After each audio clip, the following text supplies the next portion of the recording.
is so chaotic at the scene that officers knew something had occurred. An officer-involved shooting in Rantoul left a suspect dead, a man behind bars, and 2 officers on administrative leave. Now a multi-jurisdictional team led by state police is investigating. Good evening, I'm Brendan Morano. And I'm Jessica Coons. This is the second officer-involved shooting in the village this year. A February shooting also left a man dead. Both happened less than a mile apart. WCI 3's Scarlett O'Hara was at the scene today. So Scarlett, walk us through what happened. It started on East Campbell Avenue here near the intersection of North High Street when Rantoul police say officers identified a car that was involved in an April case of fleeing and eluding. While one officer spoke with the driver, police say an armed passenger got out and ran through people's yards where he fell here on East Bell Avenue. He was shot after police say he turned toward an officer holding a gun. Ambulance and police, that's all I saw.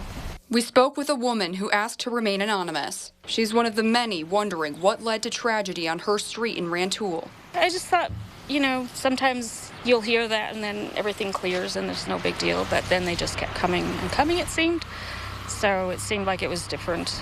It was around 12:30 in the afternoon when Rantoul police say they stopped a car that was involved in an April crime. An officer began what police called a consensual conversation with the driver, 20-year-old Jeremiah McCown. They say the officer saw a large amount of marijuana packaged inside the car.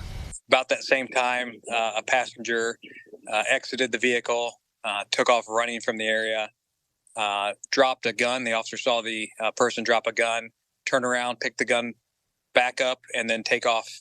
Deputy Chief Justin Bow says the unnamed suspect ran through the houses between Campbell and Bell Avenues. He says the suspect was running up a driveway when he tripped and fell. Police say an officer asked him to stop and to drop the gun. There's a handgun still in his hand, turned towards the officer with that handgun, and the officer fired. He says that one round ultimately killed him. Police say he's suspected of illegal possession of a firearm. Rantoul police are conducting an internal investigation into the use of deadly force.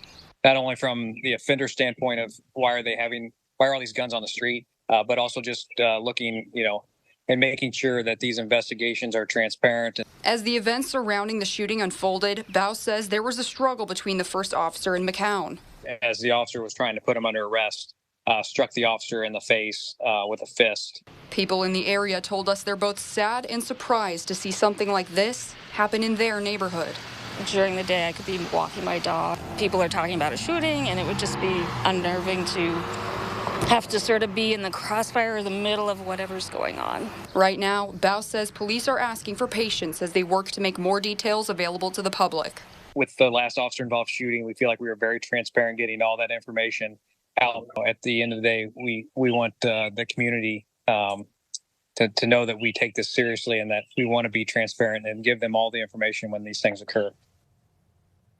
Rantoul police said once the suspect's gun was secured, officers gave him medical assistance until he was taken to the hospital where he died. The officer who fired the shot and his second, who was present during the shooting, are on administrative leave. The deputy chief says he expects more information, including the names of those officers and the suspect who died, to be released as early as tomorrow. Back to you. All right, Scarlett, thank you. As for the driver, Jeremiah McCown, police say he was arrested on several charges, including unlawful use or possession of a weapon and delivery of marijuana. They say an officer had minor injuries that required medical attention after McCown hit them. Police say they also found 2 loaded handguns and a large amount of money in the car.